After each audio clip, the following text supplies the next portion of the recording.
so the statistic is that you're 60% more likely to be hit again if you make the payment.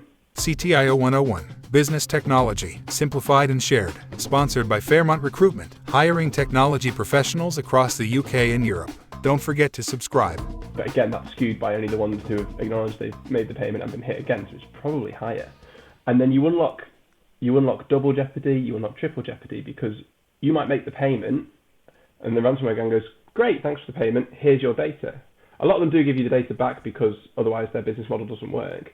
They'll give you the data back, but then they'll say, by the way, if you pay us another $500,000 or another $250,000 or whatever it's going to be, we promise we won't do it again.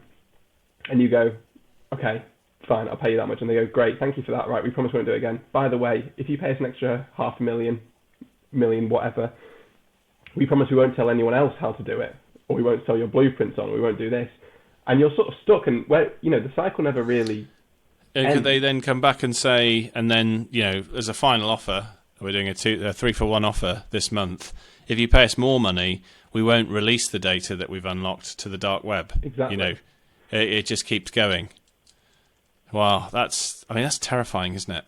Watch the full ransomware episode now and learn the strategies that can stop you having to pay these extortionists. Without these countermeasures in place, payment will sadly be the default option.